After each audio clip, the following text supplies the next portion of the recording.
ကျေးဇူးတော်ရှင်ဆရာတော်ရှင်သူမြတ်ကြီးဗျာယနေ့ညသာသနာတော်နှစ်2565နှစ်ကောဇာတက္ကရာ1383ခုနှစ်တဘောရက်လာပြည့်ကျော်9ရက်ခရစ်နှစ်2022ခုနှစ်ဖေဖော်ဝါရီလ22ရက်အင်္ဂါနေ့ညဓမ္မဒါနကုသိုလ်ရှင်များဖြစ်ကြသောမိဘများအာမုထား၍ရန်ကုန်မြို့နှင့်ဥတင်ငွေဒေါ်ဆဆန်းဦးသာမောင်ကျော်စိုးဟန်ဒေါက်တာတတ်ထားတင်သမီးမအေချမ်းမိုးမြတ်သွေးစီရောင်းဝယ်ရေးမိသားစုတို့မှဆင်ရင်ကျင်းပပြုလုပ်အပ်သော online ဓမ္မသဘင်နှင့်ဆက်လျင်၍ကျေးဇူးတော်ရှင်ပါမောက္ခချုပ်ဆရာတော်ဘုရားကြီးမှတရားဒေသနာတော်များဟောကြားခြင်းမြင်ပေးသနာတော်မူပါယံဘုရားတပည့်တော်ခြေတော်ဆုံးဥခိုင်း၍ယုတ်သေးစွာလျှောက်တာပါသည်ဗျာ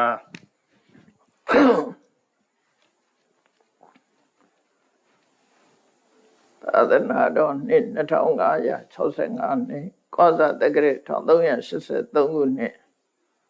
ဒုရလဝိချော9ရက်2022ခုနှစ်ဖေဖော်ဝါရီလ22ရက်အင်္ဂါနေ့၌အွန်လိုင်းမှာဟောကြားအပ်သောသံဃာနှင့်နိဗ္ဗာန်အပိုင်းလေးတရားဒေသနာတော်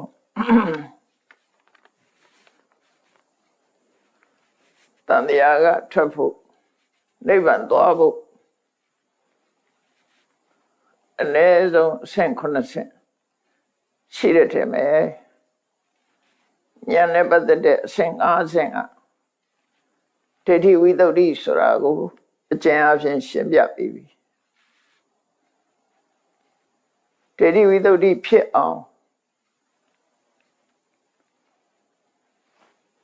အတ္တမောဟဘူမိလို့ခေါ်တယ်ကိုယ်စိတ်ထဲမှာမတွေးမဝေးဖြစ်သွားသည့်တိုင်အောင်ရှုံးတဲ့နံကိုရှင်းလင်းပြသစွာခွဲခြားသိမြင်နိုင်ဖို့အတွက်ကြိုးစားအထောက်ကြရမှာဖြစ်တယ်ရှုံးတဲ့မှတပါသရဝါဆိုတာမရှိဘူးတကယ်ရှိတာကယုံတဲ့နံတစ်မျိုးသာဖြစ်တယ်ထင်နေတာကသရဝါလို့ထင်နေတယ်အဲ့ဒီအထင်အမြင်တွေပျောက်သွားအောင်တချို့ယုံနဲ့နေကြတော့သင်မှသိနိုင်တာဖြစ်တယ်အဲ့တော့ဒီကနေ့သင်ရမယ်ဆိုလို့ရှိရင်လေခန္ဓာ၅ပါးအကြောင်းသင်ရမယ်အာရဏ12ပါးအကြောင်းသင်ရမယ်ပြီးတော့သစ္စာ၄ပါးအကြောင်းဣန္ဒြေ22ပါးပရိစ္ဆသုပ္ပတ်ဆိုတာပြီးလို့ခေါ်တဲ့ကျင့်သင်ကြရမယ်ကွင်းမှာရှိတဲ့ဒီချက်လက်တွေကိုရှုစွာသင်ကြရသင်ပြီးပြီဆိုတဲ့အခါကျတော့ပညာရဲ့မူလဖြစ်တဲ့မူလဆိုတာအခြေခံဖြစ်တဲ့သီလဝိသုဒ္ဓိစေတဝိသုဒ္ဓိနှစ်ခုကိုမိမိတဏ္ဍမှာရရှိအောင်ကြိုးစားအထောက်ပြီးပညာတရိရလို့ခေါ်တဲ့ပညာကိုယ်တည်းဖြစ်တဲ့ထေရီဝိသုဒ္ဓိကစတဲ့ဝိသုဒ္ဓိ5ပါးကိုအဆင့်လိုက်ရှင်းသွားအောင်လုပ်ရမှာဖြစ်တယ်ပထမဆုံးရှင်းရမှာတော့သရဝါဆိုတာမရှိဘူးယုံနဲ့နံနှမျိုးသာရှိတယ်ဆိုတဲ့အသိကိုဆွဲဆွဲမြဲမြဲကြီးသိတော့အောင်ဘယ်သူကိုပဲကြည့်လိုက်ဘယ်ရာကိုပဲကြည့်လိုက်သရဝါတွေကြည့်လိုက်လို့ရှိရင်သရဝါဆိုတာမဟုတ်ဘူးယုံနဲ့နံနှစ်ခုတည်းသာရှိတယ်ဆိုတာ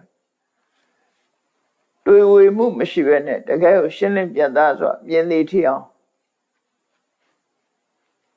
သင်ယူမှတ်သားပြီးတော့လေ့လာကြရမှာဖြစ်တယ်အဲ့တော့ဒီထဲမှာအကုန်လုံးမပြောတော့ဘဲနဲ့ပေါ်လွင်ထင်ရှားတာလေးတွေကိုတစ်ခုပြောကြည့်အောင်လူတွေအနေစဉ်နဲ့အသက်ရှူနေတာပြောလိုက်ရင်လေဆိုတဲ့ဝါယောဓာတ်တစ်ခုတည်းလို့ဒီလိုထင်အောင်ထင်လိုက်မယ်မဟုတ်ဘူးအသက်ရှူသွင်းနေတဲ့လေဟာရုပ်ရှိခုရဲ့အဖွဲ့အစည်းဖြစ်တယ်အဲ့ဒီလေဟာရုပ်ရှိခုနဲ့ဖွဲ့စည်းထားတယ်ဆိုတာကိုစတင်ပြီးတော့သိရှိအောင်လုပ်ကြည့်အဲ့ဒီမဲ့ဝါယောဓာတ်ကလွန်ကဲနေသည့်အတွက်ကြောင့်လှုပ်ရှားသွားလာတာဖြစ်တယ်ဘ ထဝီဓာတ်လည်းရှိတယ်အာဘောဓာတ်လည်းရှိတယ်တေဇောဓာတ်လည်းရှိတယ်အဲ့တော့လေထဲမှာအကုန်ရှိတယ်ပေါ့အဲ့ဒါတွေကိုအတ္တတပတ္တတလို့ပါဠိလိုခေါ်တဲ့ထွက်လေဝင်လေအဲ့ဒီထက်လေဝင်လေမှာ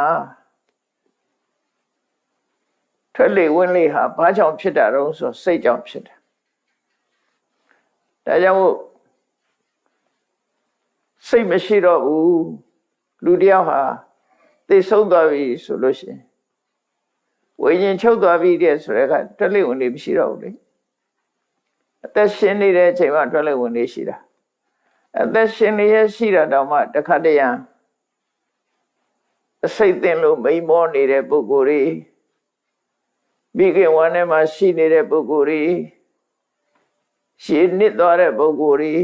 ထွက်လေဝင်လေပြတ်သွားတာတွေရှိသေးတယ်မိန်မောသွားလို့ရှိရင်လည်းထွက်လေဝင်လေရက်သွားတာသေးတယ်နောက်တမာရီစွာကောင်းလို့စရုဒ္ဓဇံဝင်စားနေပြီဆိုရင်လည်းပဲထွက်လေဝင်လေရက်သွားတာသေးတယ်အသက်ရှိတော့လဲထွက်လေဝင်လေစိတ်ရှိတော့လဲထွက်လေဝင်လေဖြစ်စေနိုင်တာတွေရှိသေးတယ်ပေါ့နော်ကဲရိုးရအဖြစ်ကြည့်မယ်ဆိုလို့ရှိရင်ထွက်လေဝင်လေဟာစိတ်ကြောင့်ဖြစ်တဲ့စေတသာယုတ်သားဖြစ်တယ်ရှုပ်ဆိုသည်မှာဘယ်တော့မှတစ်ခုတည်းမှမရှိဘူးရှုပ်ဆိုသည်မှာအပေါင်းအစုနဲ့သာရှိတယ်ဆိုတာကိုစသဖြင့်မှတ်ထားရအောင်သက်ရှိတဏ္ဍမှာဖြစ်စေသက်မဲ့တဏ္ဍမှာဖြစ်စေသက်မဲ့တဏ္ဍမှာဆိုရင်ရှုပ်ရှိခုအပေါင်းသက်ရှိတဏ္ဍမှာဆိုရင်ရှုပ်ကိုးခုအပေါင်းအဲ့ဒါတော့ရေဝင်ရအဖြစ်မှတ်ထားဖို့လိုတယ်သက်ရှိတဏ္ဍမှာရုပ်ကိုးခုအပေါင်းရှိတယ်စီဝိတထည့်ပြီးတော့ကိုးခုအပေါင်းကမ္မဇာယုတ်တွေနဲ့ပတ်သက်ပြောအဲ့ဒီမှာနေ့စဉ်ရှူရှိုက်နေတဲ့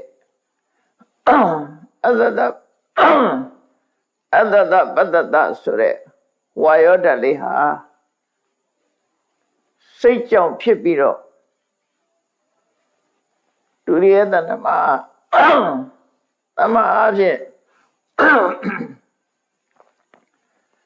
ထွက်လေဝင်လေလို့တမျိုးတည်းပြောပြမယ်လို့ရှုပ်ရှိခုရှိတယ်ဆိုတာရှားကြည့်ရအောင်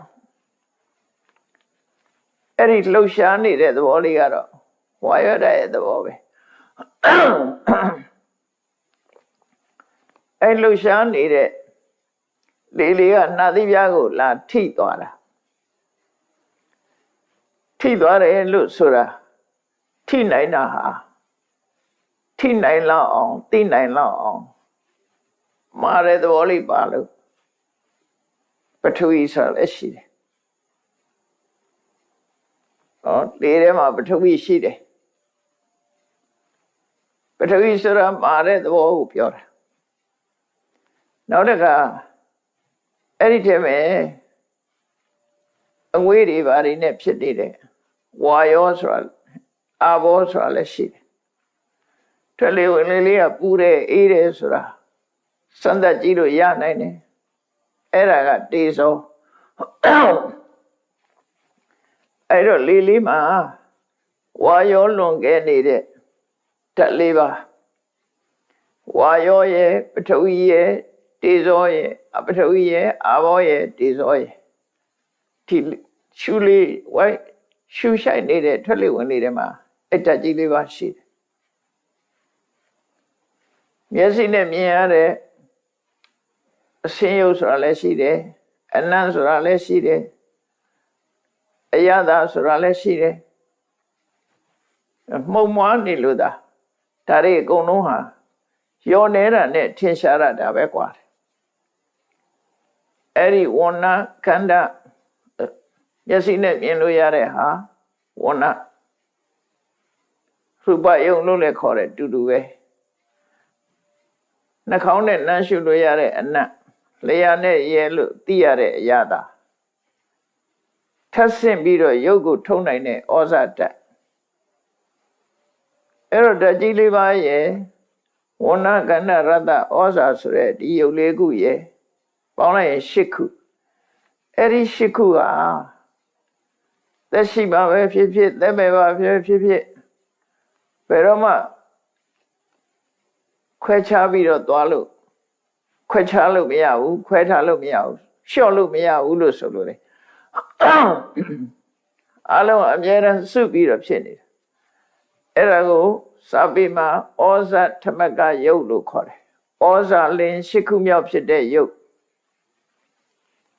ပရမနုမြူလို့အမုံမွားလေးမှာတောင်မှအဲ့ဒီယုတ်၈ခုရှိတယ်လေထဲမှာလည်းယုတ်၈ခုရှိတယ်မီးထဲမှာလည်းယုတ်၈ခုရှိတယ်ရေမှာလည်းယုတ်၈ခုရှိတယ်ရှည်ကြတော့အာဝလွန်ခဲ့တယ်လို့ပြောတယ်လေကြတော့ဝါရောလွန်ခဲ့တယ်လို့ပြောတယ်မြေကြီးတို့ကြောက်တုံးတို့ကြတော့ပထဝီလွန်ခဲ့တယ်လို့ပြောမှာမိကြတော့တေဇောလွန်ခဲ့တယ်လို့ပြောတာအဲ့ဒီမြေလေမိဆွဲဓာတ်ကြီးလေးပါဟာတခုကလွန်ခဲ့နေလို့သာအလုံးဟာခွဲလို့မရအောင်ဒီရှင်မျိုးဟာစုစည်းထားတာဖြစ်တယ်ပေါ့ indivisible ခွဲလို့မရတဲ့ရုပ်ရှိခုခွဲလိုက်ရင်ရုပ်ဆိုတဲ့သဘောကပြတ်သွားရုပ်မဟုတ်တော့ဘူးဒီရှစ်ခုပေါင်းနေမှရုပ်လို့ခေါ်နိုင်တယ်သူကအဲ့တော့ကိုအသက်ရှူရင်းကနေပြီးတော့အခုလိုသင်ထားပြီးတဲ့အခါမှာလေရှူကြည့်လိုက်တဲ့အခါတခါတရံကျတော့စဉ်းစားမိလိမ့်မယ်လေလေးကပူနွေးနွေးလေးဆိုရင်ဩဒါကတေဇောပါလားအကယ်၍လေကနာသီးပြားမှာထိသွားတာညင်တာတဲ့မညင်တာဘူးဆိုတာကြည့်လိုက်ဒါဟောပထဝီပါလားဆိုတာသိသွားနိုင်ပထဝီရှိရင်ဝါအဘောဆိုတာလည်းရှိတယ်လှုပ်ရှားရွေရှားနေတဲ့သဘောကဝါယောအဲ့တော့ဒီလေထဲမှာတည်းမဲ့ပထဝီအဘောတေဇောဝါယောဆိုတဲ့ဓာတ်ကြီးလေးပါရှိနေတယ်အကယ်၍မျက်စိကမြင်နိုင်မယ်ဆိုလို့ရှိရင်မြင်လို့ရတဲ့ဟာကမျက်စိနဲ့မမြင်ရင်လည်းမိုက်ခရိုစကိုပနဲ့ကြည့်လို့မြင်ရင်လည်းအမြင်မဲ့ဒါကြည့်ပဲဆိုလို့ရှိရင်အဆင်းဆိုတာရှိတယ်။နောက်နှာခေါင်းကလည်းပဲဒီအနံ့ခံထက်တဲ့ပြင်းပြဆိုလို့ရှိရင်အနံ့ဆိုတာလည်းရှိမယ်။အရာသာဆိုတာလည်းရှိတယ်။ဩဇာဆိုတာလည်းရှိတယ်။အဲ့တော့ရုပ်ရှိခုဒီထဲမှာဘာထည့်ထားတော့လို့ဆိုတတ္တယုတ်ဆိုတာလေးဘာထည့်ထားလဲတတ္တယုတ်ကတော့ဖွဲ့စည်းတဲ့ထဲမှာမပါဘူးသို့တော့အသက်ရှူသွင်းတဲ့အခါမှာသူကလည်းစိတ်ကြောင့်ဖြစ်တာဖြစ်သည့်အတွက်ကြောင့်ဒီရဲ့လေရဲ့ရှူဆိုင်နေတဲ့အတန်ဟာလည်းပဲထွက်ပေါ်နေတာဖြစ်တယ်ဒါကြောင့်မို့တချို့ညာအဲ့ဒါကရှူရှဲနဲ့အတန်တွေကြားနေရတယ်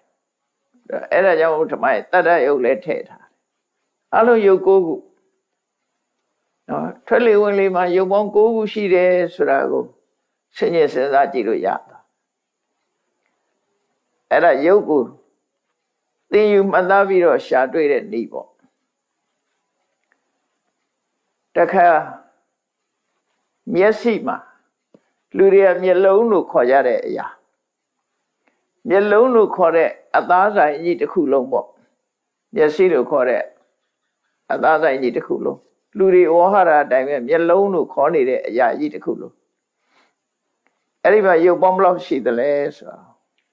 ကြည့်ကြရအောင်ဒါကတော့သင်ယူမှတ်သားပြီးတော့မှတွေးလို့ရမှာပါသင်ယူလို့ရှိရင်ပို့ပြီးတော့သိတယ်မသင်ဘူးဆိုလို့ရှိရင်တော့လေမျက်စိအကြည့်တစ်ခုပဲသိမယ်မျက်စိအကြည့်ဟာသူ့ကြီးနေနိုင်တာမဟုတ်ဘူးဘယ်သူတွေနဲ့ပေါင်းနေတုံးလို့ဆိုလို့ရှိရင်မျက်စိရဲ့အကြည့်တက်ကလေးဟာရှုပ်9ခုနဲ့ပေါင်းစပ်ထားတာဖြစ်တယ်ရှုပ်9ခုကဘာတွေတုံးဆိုရင်ဓာတ်ကြီး၄ပါးရဲ့ဝဏ္ဏခန္ဓာရတ္တဩဇာဆိုတဲ့ရှုပ်၄မျိုးရဲ့စီဝိတလို့ဆိုတဲ့ရှုပ်ကိုထိမ့်သိမ်းဆောက်ရှောက်တဲ့ဓာတ်သဘောတစ်ခုရဲ့ပေါင်းလိုက်ရင်9ခုအဲ့ဒီမဲ့သက္ခုပတာရဆိုတဲ့အကြည်လေးရတစ်ခုဆိုမျက်လုံးဆိုတဲ့အဲမှာအနည်းဆုံးရှုပ်က10ခုရှိတယ်သက္ခုတသကကလဆို10ခုရှိတယ်အဲ10ခုမှတ်ဖို့လွယ်တဲ့အခါမှာသက္ခုပတာရကတော့အဓိသက္ခုပတာရယုတ်ဆိုတဲ့အကြည်ကတော့အဓိကဒါပေမဲ့အဲ့ဒီအကြည်လေးဟာဘယ်သူတွေနဲ့ယက်တိနေတာတော့ဆိုရင်ဓာတ်ကြီး၄ပါးရဲ့ ဝဏကနရတဩဇာရဲ့စီဝိတရဲ့ပေါင်းလိုက်ရင်ကျန်တဲ့9ခုနဲ့ယက်တည်10ခုဒါဖြင့်အဲ့ဒါဒီမဲ့လားလို့ဆိုမကသေးဘူးမျက်စိမှာလည်းကာယပတ္တရာရှိတယ်မျက်စိဒါကြောင့်မို့လို့မျက်စိကျိန်းတယ်တို့စက်တယ်တို့ထိရင်သိတာတို့ဒါကာပတ္တရာရဲ့ဟာမြင်နာတာစက္ခုပတ္တရာနဲ့ဆိုင်တယ်မျက်လုံးထဲမှာအမှိုက်ဝင်သွားရင်ခံရခက်တယ်မဟုတ်လားအဲ့တော့မျက်စိမှာလည်းကာပတ္တရာရှိတယ်ကာပတ္တရာလည်းသူတစ်ခုတည်းနေတာမဟုတ်ဘူးသူ့မှာလည်းပဲခုနပြောတယ်ဓာတ်ကြီး၄ပါးရဲ့ဝဏကနရတဩဇာရဲ့စီဝိတရဲ့အဲ့တော့ကာယဥဆောင်တဲ့ယုတ်က10ခုကာယတတကကလပလို့ခေါ်တယ်ကလပ်ဆိုတာလူတွေအသင်းဖွဲ့လို့တဲ့ကလပ်မျိုးပြောတာမဟုတ်ဘူးအဲ့ဒီအင်္ဂလိပ်စကားကလပ်နဲ့သွားပြီးတော့ဆင်းနေတယ်ဒီမှာကလပဆိုတာအစုပေါင်းစုထားတာယုတ်တွေပေါင်းစုထား10ခုကိုပေါင်းစုထားကာယနဲ့ကာယအပါဝင်10ခုအပေါင်းကိုကာယတတကကလပ်လို့ခေါ်တယ်အဲ့ဒီမှာလည်းပဲအမျိုးသားအမျိုးသမီးဆိုင်ရာဘာဝတတကကလကလည်းပဲ10ခုအဲ့တော့10ခုတတကကလက10ခုကာယတတက10ခုဘာဝတတက10ခုဆို30ဖြစ်သွားရှုပ်ပေါင်း30ဖြစ်သွားတယ်အဲ့ဒါလို့ဒီမျက်စိမှာတည်းပဲရှုပ်ပေါင်း30ဒါတွေပဲလားလို့ဆိုစိတ်ကြောင့်ဖြစ်တဲ့ရုပ်၈ခုနော်စိတ်ကြောင့်ဖြစ်တဲ့ရုပ်၈ခုဥပ္ပုကြောင့်ဖြစ်တဲ့ရုပ်၈ခုအာရကြောင့်ဖြစ်တဲ့ရုပ်၈ခု24ခုတခါထပ်ပေါင်းလိုက်တဲ့အခါကျတော့အလုံးဟာ54ခုဖြစ်သွားတယ်လူတွေပြောနေတဲ့မျက်လုံးဆိုတာချုပ်ပေါင်း54ခုရဲ့အပေါင်းဖြစ်တယ်ချုပ်54ခုရဲ့အပေါင်းဖြစ်တယ်အဲ့ဒီယုံ54ခုထဲမှာစက္ခုပတ္တရာကိုသာလင်မျက်စိလို့ခေါ်တာဖြစ်တယ်ကျန်တဲ့ယုတ်တွေကသူ့ရဲ့အရန်နေနဲ့နေတာ53စုပေါင်းပြီးတော့နေကြတာအဲ့ဒီတည်းမှာပထဝီပေါ်မှာခြေခံပြီးတော့အဘောရဲ့ဆူဆီးမှုတေဇောရဲ့ရင်းကျက်စေမှုဝါယောရဲ့လှုပ်ရှားတွန်းခံထားမှုကြောင့်မျက်လုံးလေးကပုံသဏ္ဍာန်မပြတ်ဆိုင်ခဲလေးတစ်ခုအသွင်ဆောင်းနေတာသာဖြစ်တယ်တကယ်ကတော့တစ်ခုစီခွဲစိတ်ကြည့်လိုက်မယ်ဆိုရင်တဘာဝတရား54မျိုးရှာတွေ့မှာဖြစ်တယ်မျက်လုံးမှာမျက်လုံးဆိုတာလေးကိုရှာတွေ့လိုက်လို့ရှိရင်ရုပ်ပေါင်း54ခုရှိတယ်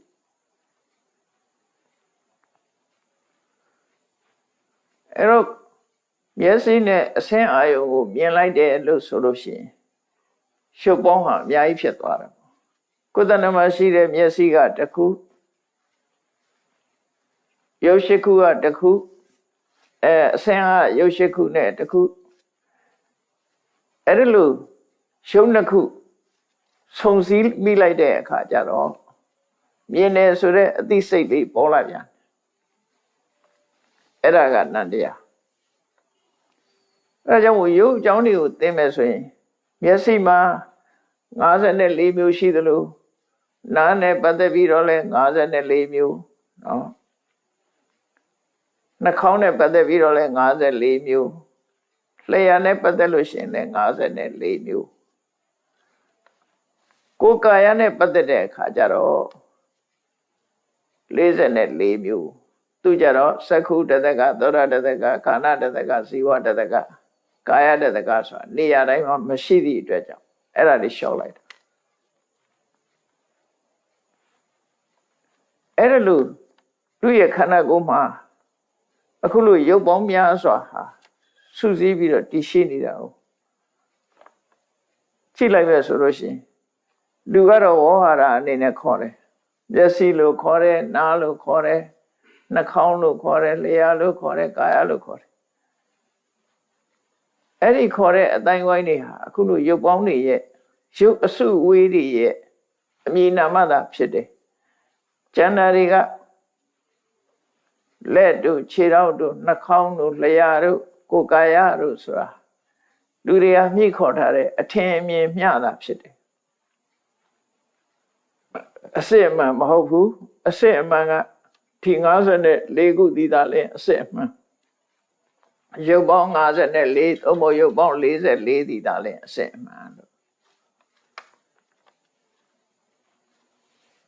အဲ့ဒါကြတော့သင်မှသိတာ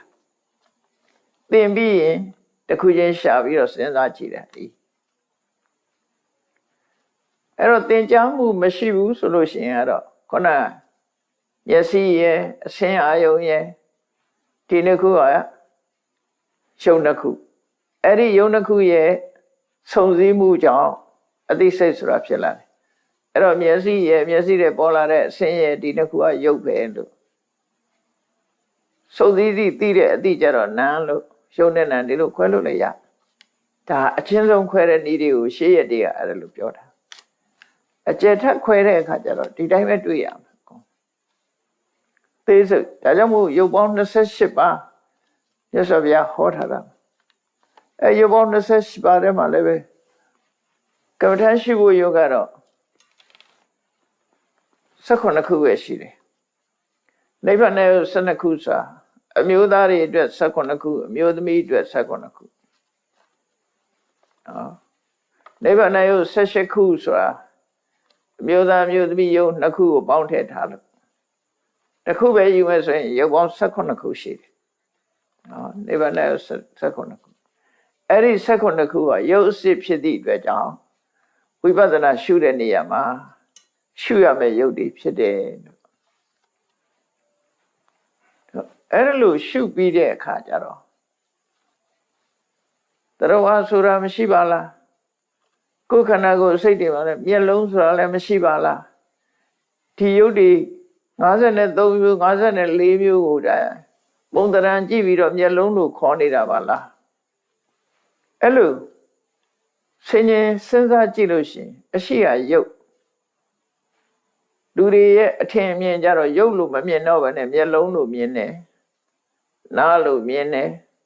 နှာခေါင်းလို့မြင်တယ်လျှာလို့မြင်တယ်ကိုယ်ကာယလို့မြင်တယ်အမြင်ချင်းတခြားစီဖြစ်သွားအဲ့ဒီတရဝါဆိုတာမရှိဘူးအားလုံးဟာဒီရုပ်တည်းရဲ့စုဝေးမြတာဖြစ်တယ်ဆိုတာလေးကိုပိုင်ပိုင်နိုင်နိုင်သိဖို့ကြိုးစားအထောက်အမှာဖြစ်တယ်ကဲကိုခေါင်းမှပေါက်တဲ့ဆံပင်လေးတစ်ခုအကြောင်းပြောအောင်ဆံပင်လေးတစ်ချောင်းဆံပင်လေးမှာဘာတွေရှိတုံးလို့ပြောမယ်ဆိုရင်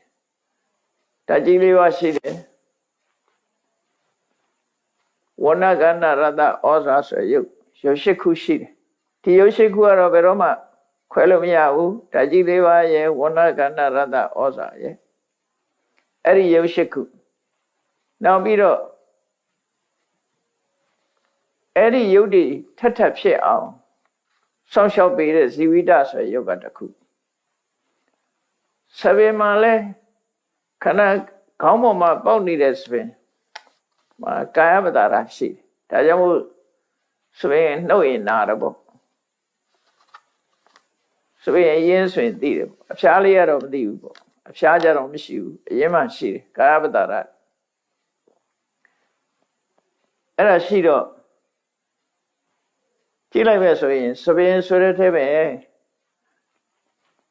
ကာယပတာရပေါင်းဆက်ထားတဲ့ခုနရုပ်9ခုနဲ့ကာယပတာရရဲ့ပေါင်းလိုက်တဲ့အခါကျတော့ရုပ်10ခုဆပင်မှာရုပ်10ခုပထမဆုံးတွေ့ပြီပြီးတဲ့အခါကျတော့အမျိုးသားအမျိုးသမီးဆိုင်ရာဘာဝရုပ်က10ခု20ဖြစ်သွားတယ်နော်ရုပ်ပေါင်း20ဆိုအဲ့ဒီမှာအာဟာရကြောင့်ဖြစ်တဲ့ဩဇာယုတ်ကဩဇာထမကယုတ်က8ခုဥရုကြောင့်ဖြစ်တဲ့ယုတ်က8ခုစိတ်ကြောင့်ဖြစ်တဲ့ယုတ်က8ခု24ခု 24ခုပေါင်းလိုက်တဲ့အခါကျ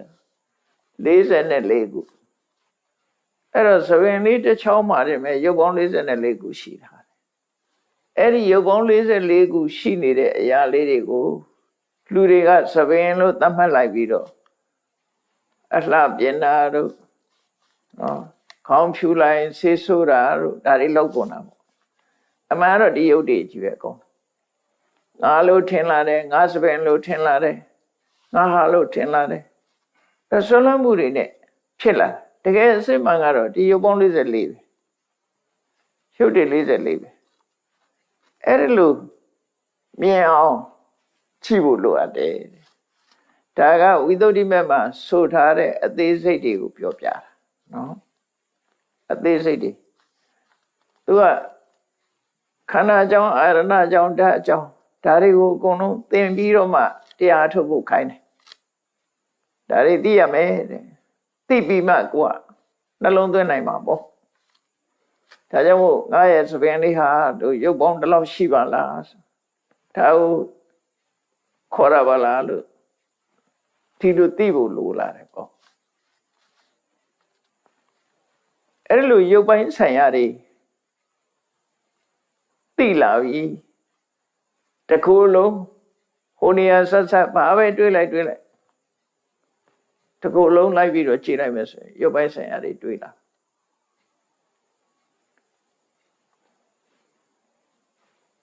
တွိုင်းလိုက်တဲ့သွားတဲ့ကျင်ကြီးကျင်ငယ်အထီအောင်ရုပ်တွေပဲအဲ့ဒါလေနော်အဲ့ဒါကြတော့ဥရုဇယုတ်8ခုပဲခန္ဓာကိုယ်နဲ့လွတ်သွားရင်ဥရုဇယုတ်8ခုနောက်ခန္ဓာကိုယ်ကထွက်တဲ့ချွေး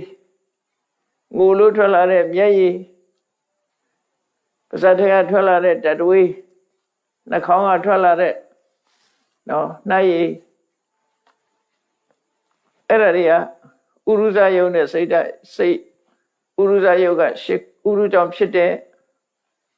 ရုပ်8ခုစိတ်ကြောင့်ဖြစ်တဲ့ရုပ်8ခုနှစ်ခုပေါင်းတော့16ခု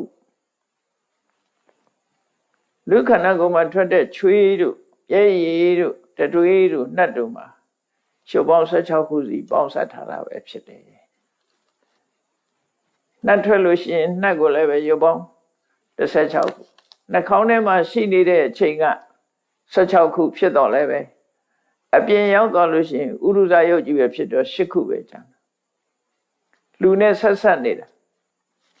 စေတဇယုတ်ကအပြင်မရောက်ဘူးနော်ကြည့်လေစေတဇယုတ်ကြောင့်ဆိုအေးဆိုတာငိုလာမှထွက်တာရည်ချင်းစရာရှိလို့ရည်လိုက်ရင်လည်းထွက်တယ်ဝမ်းသာရင်လည်းမျက်ရည်ထွက်တယ်ဝမ်းနေရင်လည်းမျက်ရည်ထွက်တယ်စိတ်နဲ့ဆိုင်တယ်သူကအဲ့ဒီမှာလဲရုပ်8ခုသို့မဟုတ်16ခုရဲ့အပေါင်းပဲဖြစ်တယ်လူတွေကသာမျက်ရည်လို့ခေါ်နေတာတကယ်ကတော့ရုပ်8ခုသို့မဟုတ်ရုပ်16ခုပေါင်းများတာဖြစ်တယ်လို့အဲ့လိုလောကဝဟရာတွေကိုဖျောက်ပြီးတော့သဘာဝတရားကိုစိုက်အောင်ကြည့်နိုင်မှဒိဋ္ဌိဝိသုဒ္ဓိဆိုတာဖြစ်လာမှာအချိန်ချင်းထပ်ထပ်ကြည့်ဖို့လိုတယ်တခါတည်းကြည့်ုံနဲ့မရအောင်ကိုယ်ကောင်းထဲမှာဆွဲသွားသည့်ထီအောင်အဲ့လိုယုံနဲ့ပတ်သက်ပြီးမှတ်ရ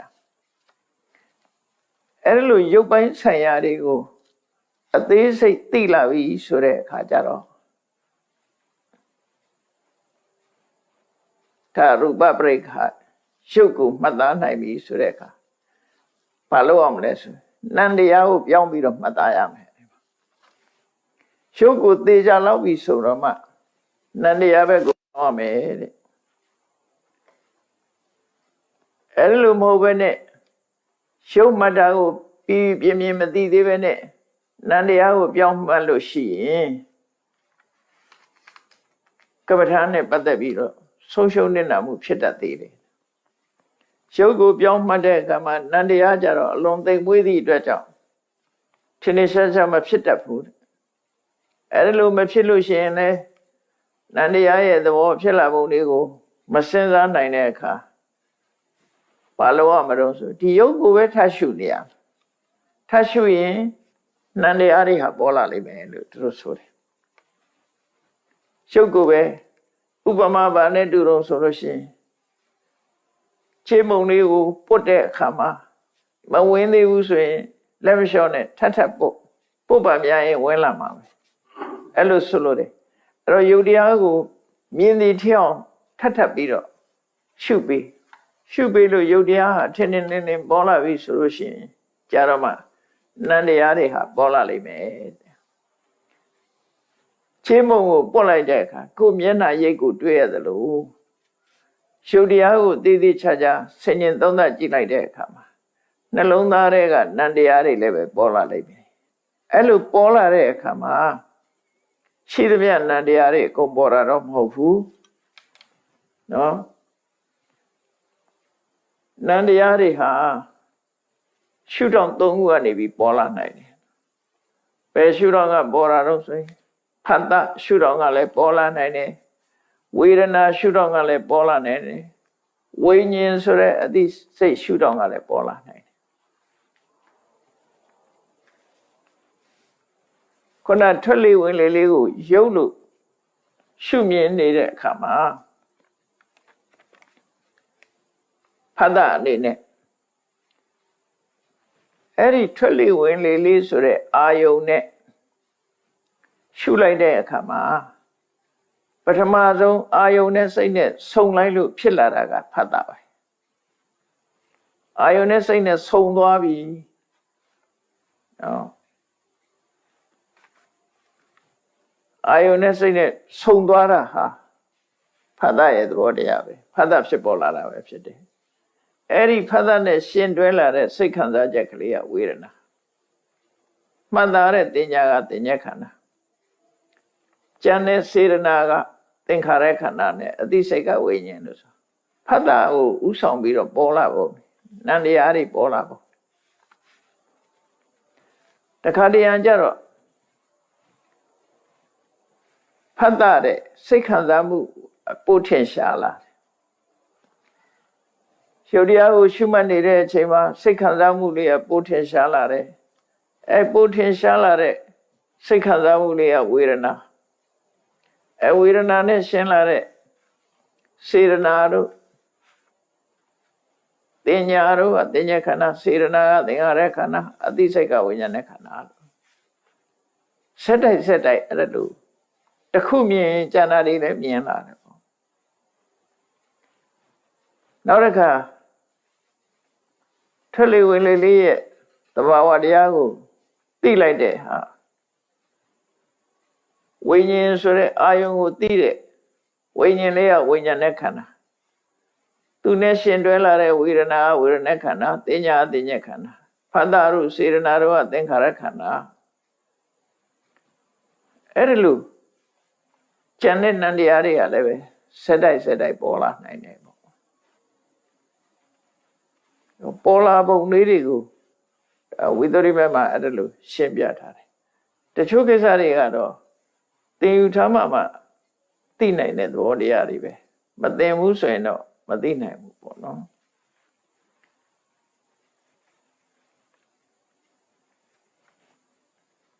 အာယုန်နဲ့စိတ်နဲ့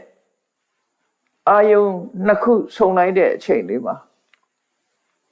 နန္တရားဆိုတာပေါ်လာတယ်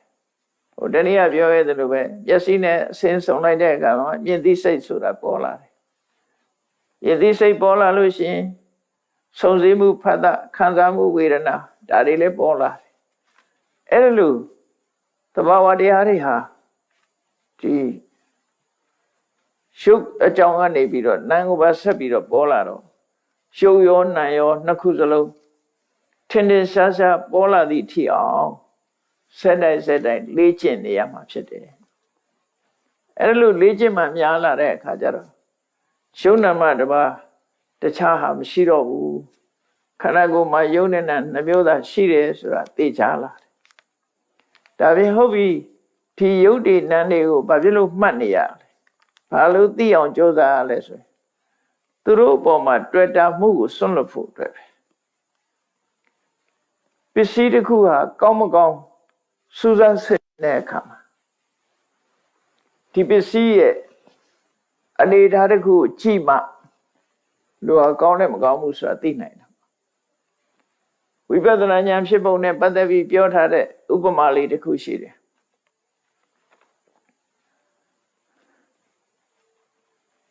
ပြင်းပြင်းထန်ထန်ပြောထားတဲ့ဥပမာကတော့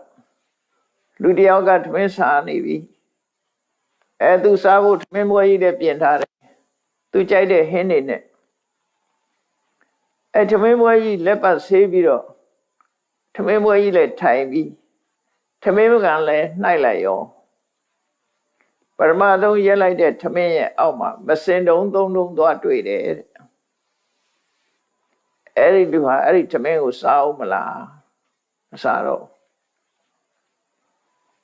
သူဟာတိတ်ပြီးတော့စားနေတယ်ထမင်းစားမလို့ကြည့်လိုက်ပြီးတော့ထမင်းပကံကထမင်းကိုရက်လိုက်တာနဲ့ပဲမစင်တုံးသုံးတုံးကဘွားနဲ့ပေါ်လာတယ်ပစွန်တုပ်ကြီးပေါ်လာရင်တော့ပို့စားမှာပေါ့နော်မစင်တုံးပေါ်လာတဲ့ဆိုတဲ့အခါကျတော့ထမင်းပေါ်မှာမစင်ကိုယွန်တာတော့ဟုတ်တယ်နော်ယွန်စရာကတော့မစင်ပဲဒါပေမဲ့လို့ထမင်းပေါ်မှာစိတ်ပြက်သွား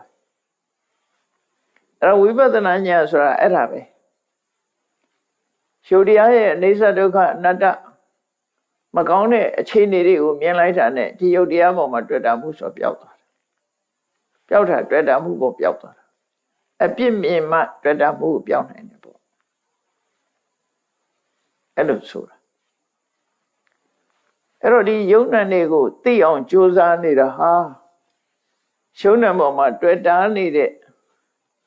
အတွေ့အတာကိုစွန့်လွတ်ဖို့အတွက်ဒီယုံ nant တွေကိုစွန့်လွတ်ဖို့အတွက်ချီရှုခြင်းသာဖြစ်တယ်သိမ့်ပိုက်ဖို့ကြည့်တာမဟုတ်ဘူးရှုံ nant ရဲ့အပြစ်တွေကိုတွေ့ပြီးဒီယုံ nant တွေပေါ်မှာစွန့်လွတ်နိုင်တဲ့စွန့်ရည်တတိရဖို့အတွက်လေးလာစိဖို့အထောက်တာလို့သူတို့ဆိုတယ်အဲ့တော့ရှုတရားတွေနံတရားတွေနှစ်ခုထင်းလာပြီးထင်းနေမြင်မြင်ရှိလာပြီးဆိုတဲ့အခါမှာသူဟာဘာဆုံးဖြတ်လိုက်ဆိုရင်ဒီယုံ nant မှတပါအခြားသရဝါတို့ပုဂ္ဂိုလ်တို့နတ်တို့မြမာတို့ဆိုတာမရှိဘူးယုံ nant နှစ်ခုသာရှိတယ်လို့ဒီအသိရသွားတာကောင်းတယ်မှာအဲ့ဒါကိုဒိဋ္ဌိဝိသုဒ္ဓိလို့ခေါ်တာပဲနော်ငါကတော့တတ္တဝါလို့ထင်နေတဲ့အထင်မှားမှုကိုလည်းဖယ်ရှားပြလိုက်နိုင်တယ်ယုံ nant သာယုံ nant ကိုမှန်ကန်စွာမြင်ခြင်းဆိုတဲ့အသိဉာဏ်ကိုရလိုက်တာနဲ့တပြိုင်နက်သရဝါဆိုတဲ့မှားယွင်းနေတဲ့အထင်အမြင်ကိုလည်းဖယ်ရှားလိုက်နိုင်တယ်အကယ်၍အဲ့ဒါလောက်သိယုံတဲ့တောင်မှပဲသရဝါဆိုတဲ့အတွေးကမပြောင်းသေးဘူးဆိုလို့ရှိရင်ဆက်ပြီးတော့စဉ်းစားလိုက်အောင်နဲ့ဝစီရာဆိုတဲ့ဘိက္ခုနီမကဥပမာလေးနဲ့ဟောထားတာဘုရားစာပေမှာနာမည်ကျော်တယ်အဲ့ဒီစကားလုံးကသူပြောထားတာလူတိုင်းနားလည်အောင်ပြောပြထားတယ်ယထာဟိအင်္ဂတံပါရာဟောတိတတ္တောရထောဣတိဧဝံခန္ဓေတုတန္တေတုဟောတိတတ္တောတိတမ္မုတိ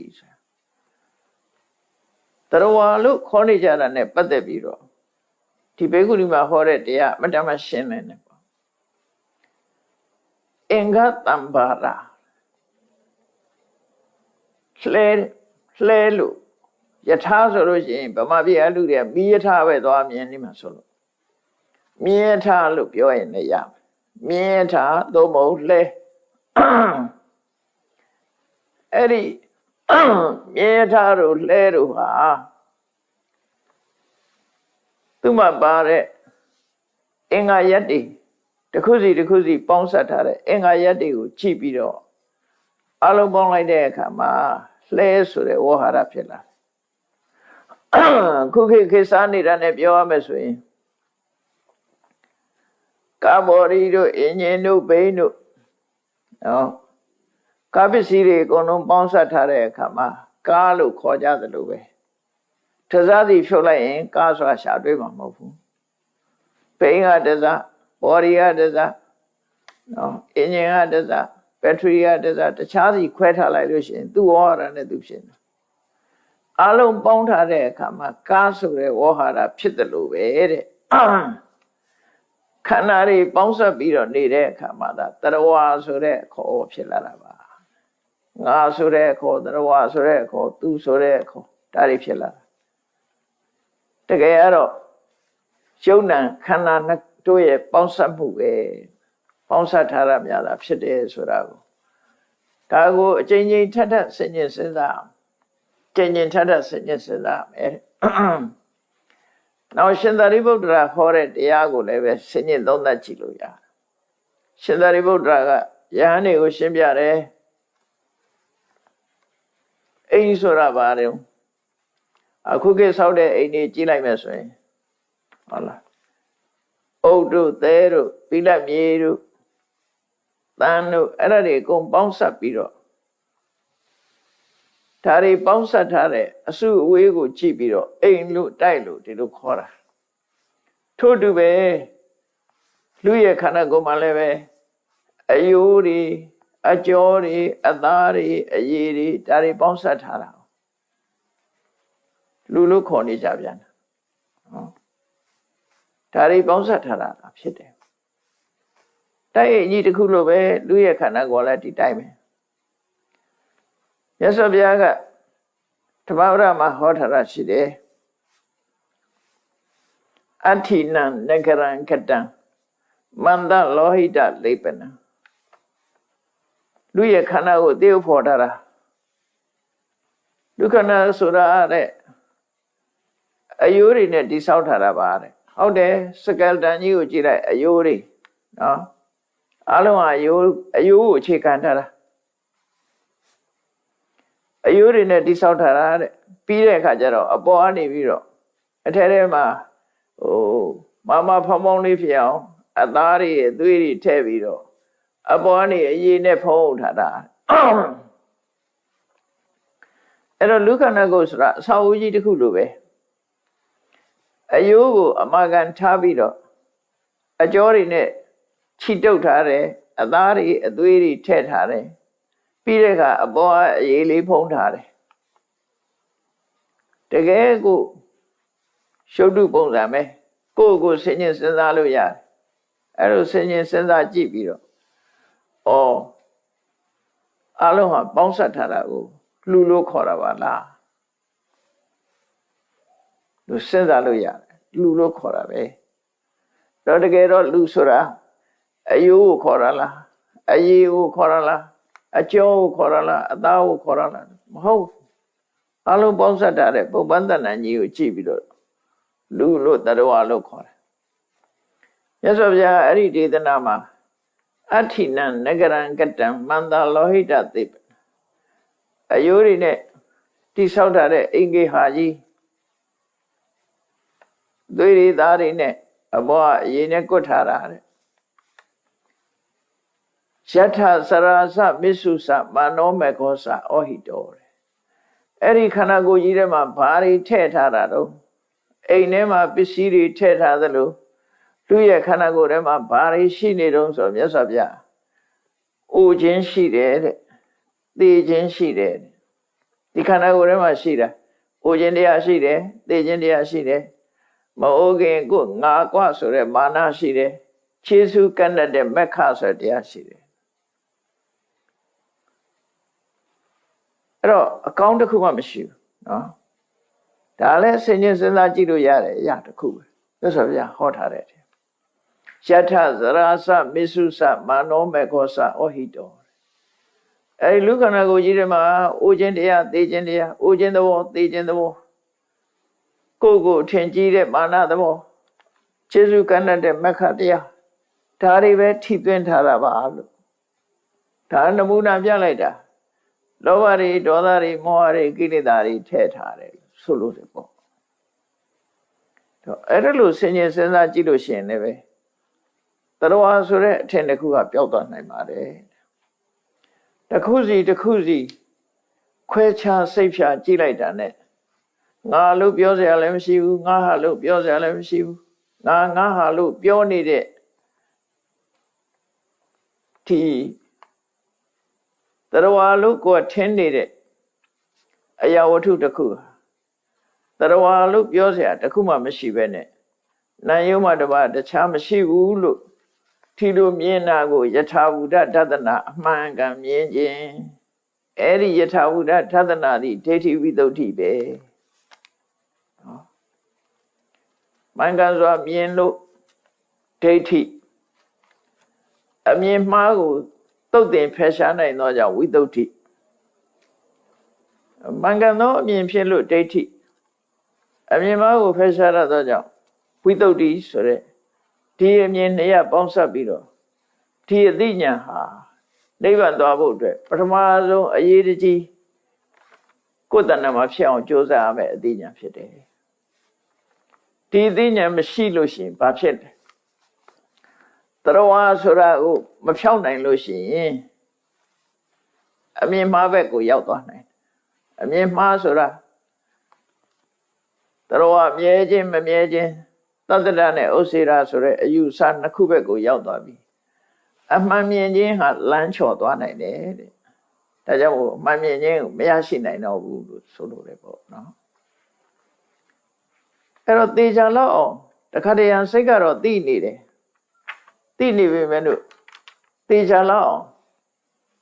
အမြဲတမ်းနှလုံးသွင်းဖို့ရအတွက်ရှင်းဆရာတွေကသွန်သင်ပြသထားတာရှိတယ်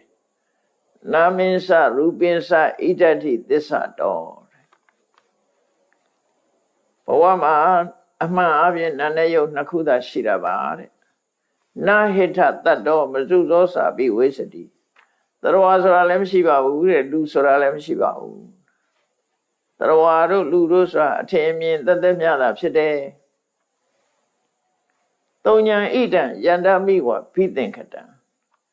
ဒုက္ခတပုံဇောတိနကထသာတိတောတေသာယုတ်လှုပ်ထားသလိုပဲနော်ဆက်ယုတ်လိုပဲဘာမှတရဝါလို့ခေါ်စရာဘာမှမရှိဘူးရှုံးတဲ့နာနဲ့ရပေါင်းစပ်ပြီးတော့လှုပ်ရှားနေတာသာဖြစ်ပြီးဒုက္ခရဲ့အစုဝေးမြတာဖြစ်တယ်လို့ဆင်ញင်သုံးသပ်ပါလို့ရှင်းတဲ့ရှင်းအောင်လို့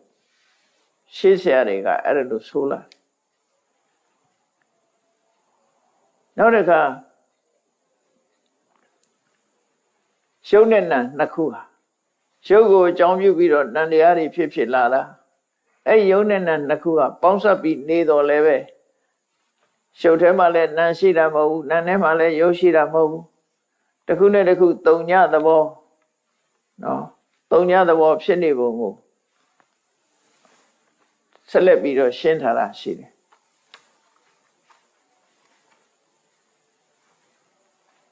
နသခုတောဇာရေဖတ်တပစ္စမနရူပတောနောဥပိနမန္တရာဆိုလိုတာကဘုန်းကြီးတို့တွေမျက်စိနှလုံးကိုဖွင့်ပြီးတော့အဆင်းအာယုန်လေးတစ်ခုမြင်လိုက်တယ်မြင်လိုက်တဲ့အခါမှာအသိစိတ်တွေပေါ်လာတယ်နော်သိတဲ့စိတ်တွေပေါ်လာတယ်အဆင်းဆိုတာပတ်သက်ပြီးတော့သိတာပေါ်လာအသိစိတ်တွေပေါ်လာအဲ့ဒီအသိစိတ်တွေဟာမျက်စိကထွက်လာတာလည်းမဟုတ်ဘူးအဆင်းအာယုန်ကထွက်လာတာလည်းမဟုတ်ဘူးနှစ်ခုလုံးကပေါ်လာတာလည်းမဟုတ်ဘူးတကယ်တော့ဟေတုံပဋိစ္စပပ္ပောတိသင်္ခတာအကြောင်းတရားကိုအကြောင်းတရားကြောင့်ဖြစ်ပေါ်လာတာဖြစ်ပြီးဥပမာဘာနဲ့တူတော့ဆိုရင်စီကိုတီးလိုက်တဲ့အခါမှာဒီအတန်ထွက်လာတယ်အဲ့ဒီအတန်ဟာစီထဲမှာရှိတာလည်းမဟုတ်ဘူးထုပ်ထဲမှာတီးတဲ့တုပ်မှာရှိတာလည်းမဟုတ်ဘူးအပြင်မှာရှိတာလည်းမဟုတ်ဘူးနှစ်ခုကြားမှာရှိတာလည်းမဟုတ်ဘူးတစ်ခုနဲ့တစ်ခုပေါင်းစပ်သွားတဲ့ဆိုတဲ့အကြောင်းတရားကြောင့်ဒီအတန်ဟာမြည်လာတာဖြစ်တယ်အဲ့တော့ဘယ်နေရာမှဒီယုတ်တိနန္တရားတွေဟာလည်းရှိနေတာမဟုတ်ဘူးဆိုတာကိုထင်ရှားအောင်ဖော်ပြတာရှုပ်ဆိုတာယုတ်ကြည်သက်သက်ကဘာမှမစွမ်းနိုင်ဘူးနာကလည်းနံသက်သက်ဘာမှစွမ်းရည်တတ္တိမရှိဘူးနှစ်ခုပေါင်းလို့လှုပ်ရှားတာရိုဘောဆိုတဲ့စက်ရုပ်ကလေးဟာနော်ဘက်ထရီနဲ့စက်ရုပ်နဲ့နှစ်ခုပေါင်းမှသူကလှုပ်ရှားနိုင်တာတစ်ခုစီထားလိုက်လို့ရှိရင်ဘက်ထရီကလည်းသူ့နေဒီတိုင်းပဲကျန်တဲ့ဟာတွေကလည်းသူနေဒီတိုင်းပဲလှုပ်ရှားနိုင်စမရှိကြထို့တူပဲရှုံးတဲ့နာဟာ နှစ်ခုပေါင်းစပ်မှလှုပ်ရှားလို့ရတယ်ဆိုရယ်ဒီသဘောတွေကြည့်ပြန်ဆိုရင်နှစ်ခုလုံးဟာအသေးပဲတစ်ခုစီခွဲထားလိုက်လို့ရှိရင်အသေးကဲ့သို့ဖြစ်နေတယ်ပေါ့နော်အဲ့ဒါကိုရူပံနိတေသံနတကေနဒေဇေနပုတ္တိတုံတကောတိနာမနိတေသံနာမလည်းပါစွမ်းရည်တတိမှမရှိဘူးတဲ့ဘာလို့လို့ဆိုရင်နာကမစားတတ်ဘူးတဲ့မတောက်တတ်ဘူးတဲ့စကားလည်းမပြောတတ်ဘူးဣရိယာပုတ်လှုပ်ရှားသွားလာမှုလည်းမရှိဘူးရူပံနိတေသံယုတ်တရားကလည်းပဲထို့တူပဲသူ့မှာစွမ်းရည်တတိမရှိဘူးသူစွမ်းရည်တတိနဲ့သူမဖြစ်နိုင်ဘူးဘာကြောင့်လို့ဆိုရင်ယုတ်ဟာစားခြင်းနဲ့ဆိုတာလည်းမရှိဘူးတောက်ခြင်းနဲ့ဆိုတာလည်းမရှိဘူးစကားပြောခြင်းနဲ့ဆိုတာလည်းမရှိဘူးထိုင်ခြင်းနဲ့အိပ်ခြင်းနဲ့ဆိုတာလည်းမရှိဘူးတကယ်တော့နာမ်ကိုမှီပြုပြီးတော့ယုတ်ဖြစ်တယ်ယုတ်ကိုမှီပြုပြီးတော့နာမ်ဖြစ်တယ်နာမ်ကစားခြင်းနဲ့စကားပြောခြင်းနဲ့ထိုင်ခြင်းထားခြင်းနဲ့အဲ့တော့ယုတ်ကစားပေးရတယ်စကားပြောပေးရတယ်ဆိုတော့နှစ်ခုပေါင်းစပ်မှဖြစ်လာတဲ့ဆိုတဲ့သဘောကိုရှင်းပြတာပါဒါတစ်ခုတည်းဆိုမဖြစ်နိုင်ဘူးအဲ့လိုရှင်းရှင်းလင်းလင်းမြင်အောင်အကျဉ်းချင်းထပ်ထပ်အသိဉာဏ်နဲ့ဆင်ခြင်သုံးသပ်ကြည့်ရမယ်တဲ့အဲ့လိုဆင်ခြင်သုံးသပ်ပြီးဆိုတဲ့အခါကျတော့မှနာမရူပပရိစ္ဆေဒဉာဏ်နာယုတ်ကိုပိုင်းခြားသိတဲ့ဉာဏ်လေးဟာဒိဋ္ဌိဝိသုဒ္ဓိဆိုတာနိဗ္ဗာန်သွားဖို့ရအတွက်ဒီလမ်းထဲကအရှုပ်တစ်ခုတော့ရှင်းသွားတယ်လို့သူတို့ဆိုလို့လေပေါ့နော်ယုံနာမမြင်မဲ့တဲ့နိဗ္ဗာန်ကိုသွားလို့မရဘူးတရားလုံးမြင်နေရင်နိဗ္ဗာန်နဲ့ကွဲနေဥမှာပဲဒါကြောင့်ဟိုတရားဆိုတဲ့အမြင်ကိုဖျောက်ပြီးနော်ယုံနာနှမျိုးသာရှိတယ်တရားဆိုတဲ့ဟာလုံးဝမရှိဘူးယုံနာနဲ့ပါကိုဟုတ်တိုင်းမှန်စွာသိမြင်တာဟာဒိဋ္ဌိဝိသုဒ္ဓိလို့ခေါ်တယ်အဲ့ဒီဒိဋ္ဌိဝိသုဒ္ဓိကိုပဲနာမရူပပရိစ္ဆေဒဉာဏ်လို့လည်းခေါ်တယ်သင်္ခါရပရိစ္ဆေဒဉာဏ်လို့ခေါ်တယ်နာမရူပဝဝဋ္ဌာဏဉာဏ်လို့လည်းခေါ်တယ်ဒါကဉာဏ်တစ်မျိုးဖြစ်ပါတယ်ဝိပဿနာစခန်းကိုတက်မယ်ဆိုရင်ဒီဉာဏ်ကိုပထမဆုံးခိုင်မာအောင်တိဆောက်ကြရမှာဖြစ်တယ်ဖောင်ဒေးရှင်းချတဲ့အနေနဲ့ဒါကိုသိချအောင်ခိုင်မာအောင်ကြိုးစားအထောက်ကြရမှာဖြစ်တယ်အေးဒေဒီဝိသုဒ္ဓိအကြောင်းကိုရှင်းပြလို့ပြီးသွားပြီဒုတိယအဆင့်ဖြစ်တဲ့ကင်္ခာဝိရဏဝိသုဒ္ဓိ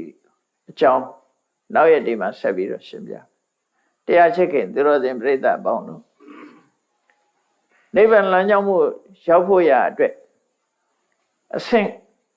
9ဆင့်နဲ့ဖြတ်သန်းတာဉာဏ်နဲ့ပတ်သက်တဲ့အဆင့်နဲ့ပဲ9ဆင့်ရှိတယ်ပထမတစ်ဆင့်တော့နိဗ္ဗာန်သွားဖို့ရအတွက်တရားဆိုတဲ့အမြင်တစ်ခုကိုရှင်းပြလိုက်နိုင်ပြီတရားဆိုတဲ့အမြင်ကိုရှင်းပြီးယုံနန္တရှိတယ်ဆိုတဲ့အမြင်တစ်ခုရရှိခြင်းအပြင်နိဗ္ဗာန်နဲ့အတော်နီးလာတယ်လို့ဆိုကြရမှာဖြစ်တော့နိဗ္ဗာန်နဲ့နီးအောင်တို့တွေဆက်လက်ကြိုးစားအထောက်ကြမှာဖြစ်တယ်လို့ကိုယ်စီမှတ်သားနိုင်ယူပြီးကြိုးစားအထောက်နိုင်ကြပါစေကုန်သတည်းသာဓုသာဓုသာဓု